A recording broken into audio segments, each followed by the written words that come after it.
This is a different start to the 2026 season than I expected. So, as I come up to record this video, and I have a cat on my seat. I have a cat. I hate to pick you up because you are really comfortable. You want to say hi to the people? You want to say hi to the people for the 2026 season? You look so uncomfortable, you poor thing. You go on the bed. You get comfy there. Ryan Preece wins the Clash through hail, sleet, snow, rain, and oh my god, an absolute wreckfest that happened at Bowman Gray. It was definitely an interesting clash, to say the least, guys. The first post-race review of 2026 is here. Let's get straight into it.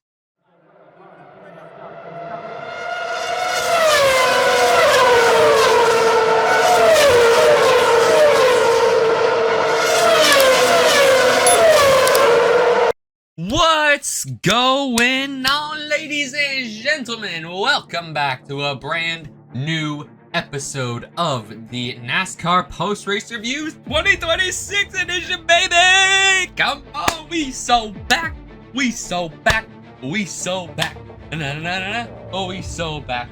My cat's into this because she's wondering what the fuck is this idiot doing? La la la la la. I'm mentally challenged. But, okay. We have a lot to talk about. First things first. You're probably seeing this 24 hours after the race actually ended. There's a reason for that.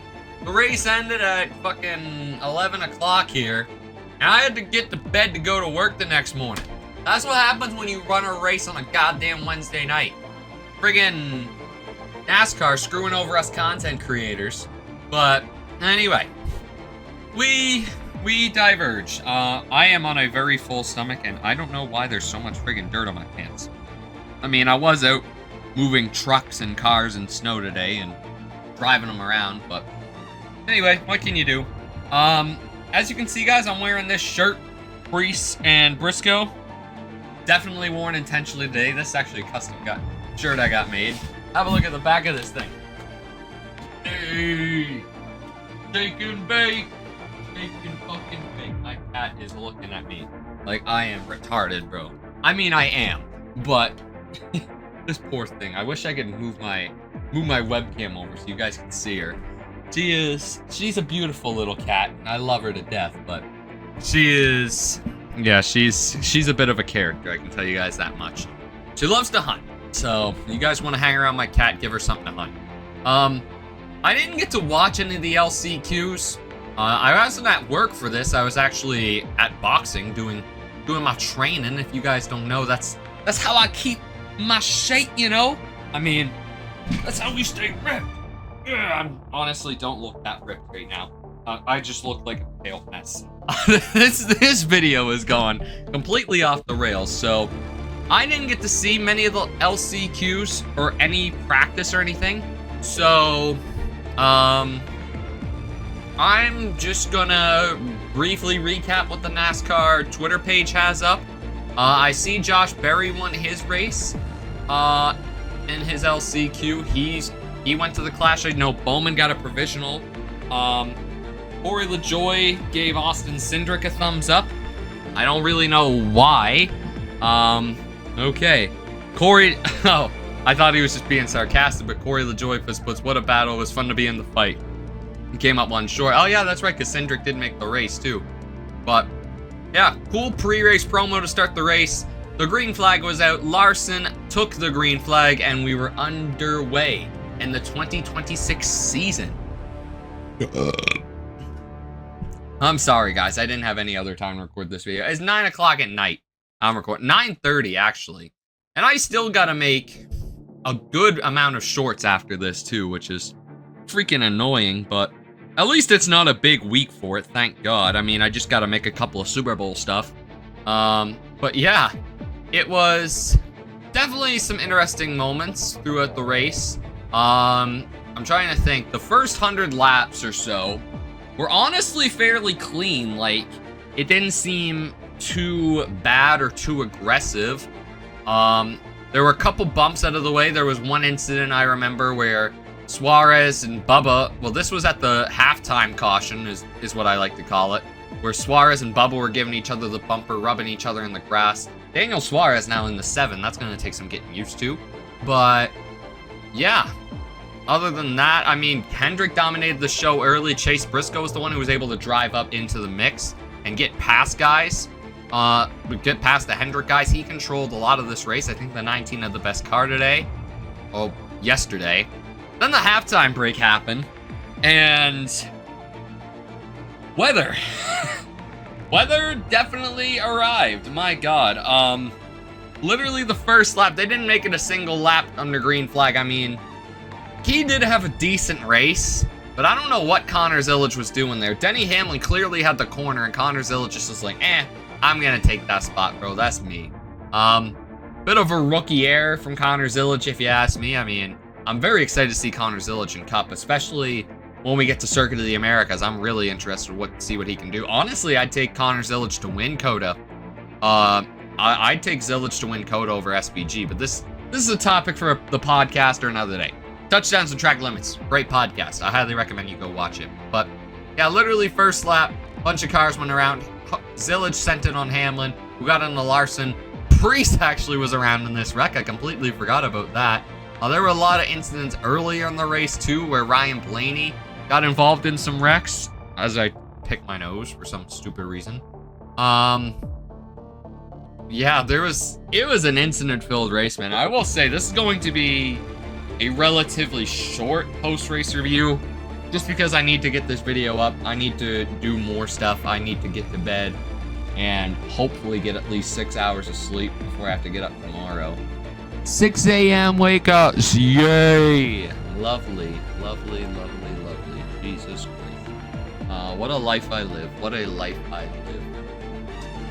Oh my God. Try being a car salesman, a full-time athlete, and a content creator all at once. It ain't easy, guys.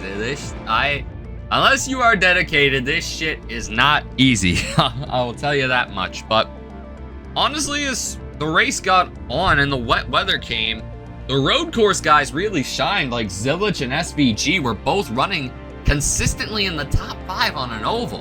And I'm like, where did this come from exactly? It caught me a bit off guard, to say the least. I just realized I need to pull up the NASCAR tab for the results. And Google is talking about the Olympics, because the Winter Olympics start on when? Tomorrow, for fuck's sake. I gotta stop swearing, man. I'm gonna get, when I actually get put on a platform, I'm gonna get monetized, bro. Subscribe to the channel so I can make money. We like money. I sound like such a sleazebag right now. But, yeah, who else wrecked in this race? Hocevar got wrecked at one point. I can't remember who wrecked him. I know he got into an incident with Bubba late in the race, but I can't remember who wrecked him. There was a really weird incident where Larson ran out of fuel. With the amount of caution laps they ran, yeah, it was rough. I mean, there's pros and cons to, how do I say it? There's pros and cons to having the caution laps not counting. But last night we definitely seen the worst of it, because we must have run more laps under caution than we did under green. It was rough at points, guys. It was rough. Briscoe got an SVG at one point late in a restart, spun him around. That was a bad mistake on Briscoe's part, but yeah, as the race went on, Ryan Preece just kept creeping his way closer and closer to the front. It was never really a contender the entire day, and just appeared up there when it matters most. Saved his stuff, saved his car, and that's a huge win for the 60 of Ryan Preece, man. Like, some of you guys will know that me and Ethan have big debates on the pod. We mainly go toe-to-toe about how he thinks Preece is a better driver than Briscoe, which I beg to differ on, but I mean, I am dealing with New Englanders, so it's kind of the basis of it. But you guys will know, I've got to meet a lot of these guys, and I will say, Ryan Preece is by far the hardest working dude I have ever seen in a NASCAR garage. 100%. So I'll tell you guys a little story. Loudon 2024. That was the first race I ever went to in 12 years. Had some garage access. Probably coolest weekend of my life. I will say that as someone who's adored this sport for so many years, that weekend meant so much to me, especially being able to meet most of these guys and have these garage passes. So we go into the modified garage. Friday. Priest is there. He's racing his car. I think it's like Flamingo Motorsports or something like that is the name of their team.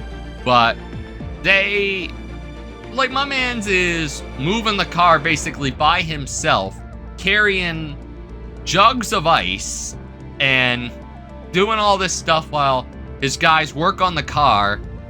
And he's doing the shit nobody else wants to do. Like, if I see, let's say, I hate to use specific names, and I'm not saying anything against who it's, but let's take, I don't know, let's use Joey Logano as an example, who's also from New England.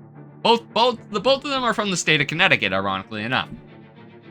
Every time you see Joey Logano around, he's either getting interviewed, the guys are working on his car, pushing it out. Ryan Priest is the exact opposite. Like, he'll get pulled away for interviews and friggin'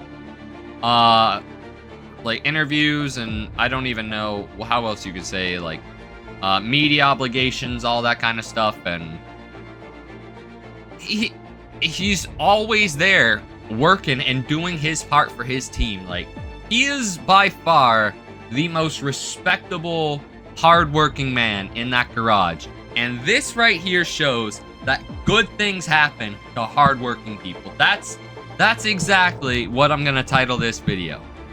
I am beyond happy that Ryan Priest won this race. I love Ryan to death. I told him straight to his face when I got to talk with him. He signed. Here, we'll cut real quick.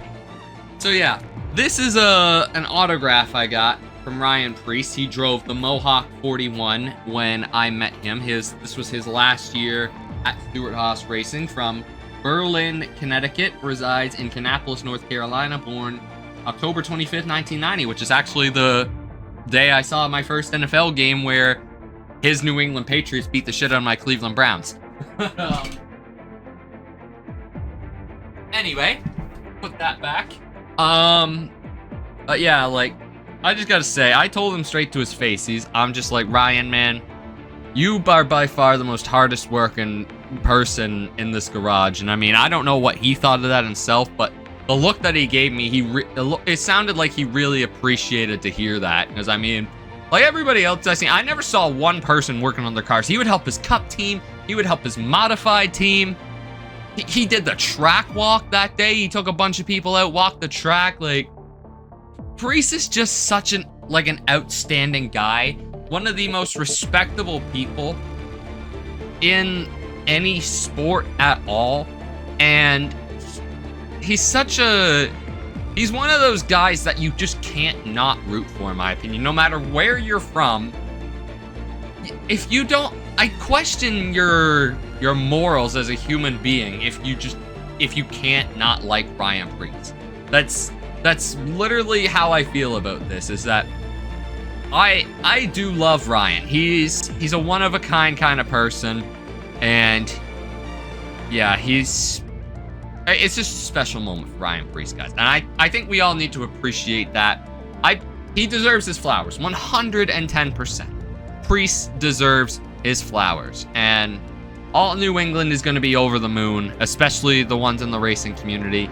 Big for the modified community as well. I guess you could kind of say I'm like somewhat involved in the modified community, especially in the more, for the series Under the Wheel and Modified Tour, especially having a podcast with Brett Meservey and Josh Baddock. Shout out to those boys, by the way. But they all know Ryan Priest. Ryan Priest goes and races Stafford, Seekonk, all those tracks. I've never been to Stafford. I went to Seekonk the last time I was in New England. I'd love to go see Stafford one of these days. I've raced there on iRacing a lot, but this is a big moment for Ryan Priest, man. And I am over the moon for him. I really am. But he deserves his praise. He really does. And I hope you guys give that to him as well. Let's get into these post-race results real quick. So I've got the race results pulled up here on my other monitor. Ryan Preece does get the win at the Cookout Clash at Bowman Gray Stadium. In a close second was William Byron, who was hunting Ryan Preece down towards the end of the race, just couldn't make it happen. Made a couple mistakes there late on as well. Preece did a really good job of just staying solid throughout the day. Ryan Blaney finished P3. Good run for Blaney. He just seems to, even though he was in amongst the chaos the entire day, he just seems to appear in the top 3 when you need him most. Daniel Suarez, great first race for Spire Motorsports, man. If Daniel can keep this up, he's going to have a wicked year with the Spire Motorsports team. He really is. Denny Hamlin, P5, up and down day for Denny. He's definitely not one for wet weather conditions, but hey, P5 for Hamlin, not too bad. Excuse me. Chase Briscoe. If you're Briscoe, you definitely got a salty taste in your mouth after that one, because to be honest, Chase Briscoe should have won that race, so good for him.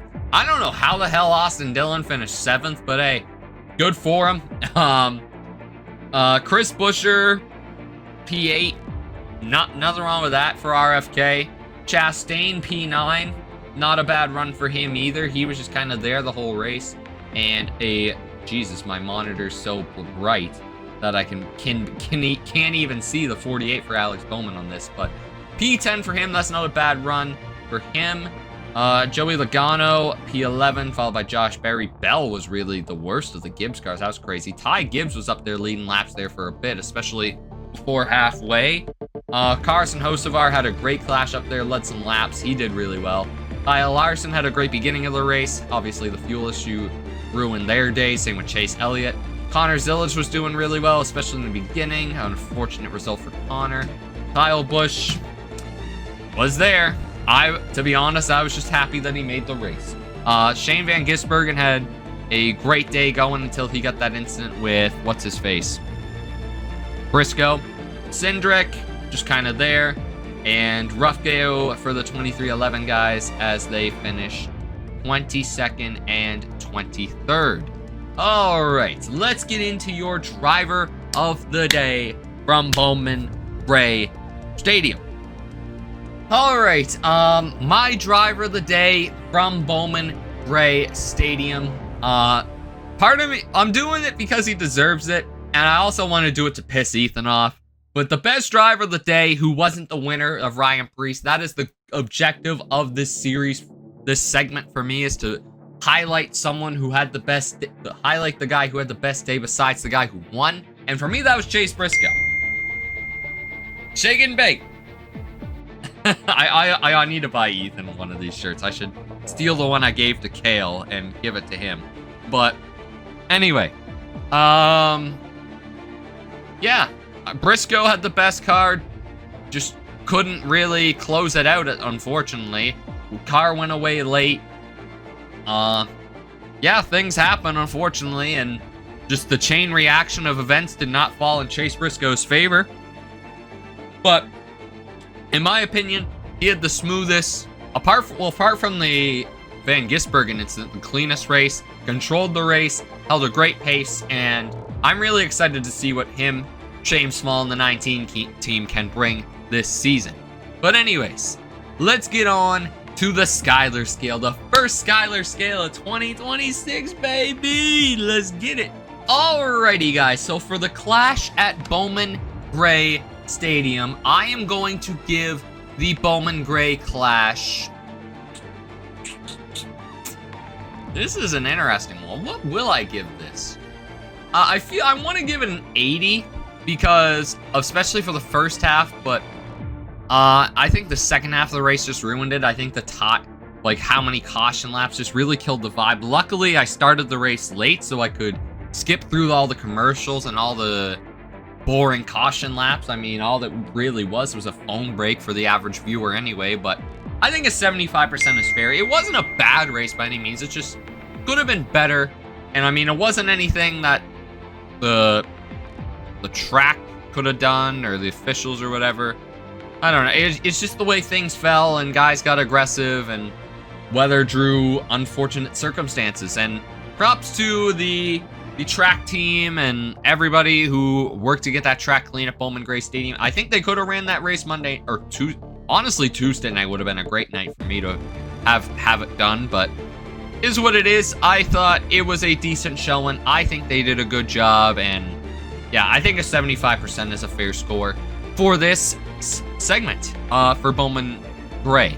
I thought I was talking about Daytona for a second and I got tripped out. But anyways, guys, let me know what you rated Bowman Gray. What did you think of the race? Let me know in those comments down below. If you did enjoy it, smash that like button, drop a comment down below, guys. Turn on those notifications so you never miss a future load here on the racing channel. Big year coming up, guys. Very big year. Got some big things in the works, so stay tuned for that. Stay tuned to the pod as well. Plenty of racing talk going down on there now, especially now that the racing season's back on. And one thing I will say, guys, is if there's races, let's say on a Sunday night, don't expect a post-race review from me. Because unless I got the day off the next morning, unless I got the Monday off, I gotta get my ass to bed. So chances are you'll probably see a few more Monday night reviews. I don't know how many races we got on Sunday nights this year. I mean, I can go quickly, have a quick peek and see what we've got. NFL awards are underway as well, so I'm trying to check that out. You will see a review from me after Daytona because I had the Monday off. Vegas, I'll get you guys one after that. Honestly, not a lot of Sunday night races. I guess the Coke 600, we'll have to wait till tomorrow morning or Monday morning. Same with Nashville, unless it gets rained out or something. Chicagoland, you'll probably see a Sunday or Monday night one because that starts at like 7. Atlanta's a Sunday night now. That sucks.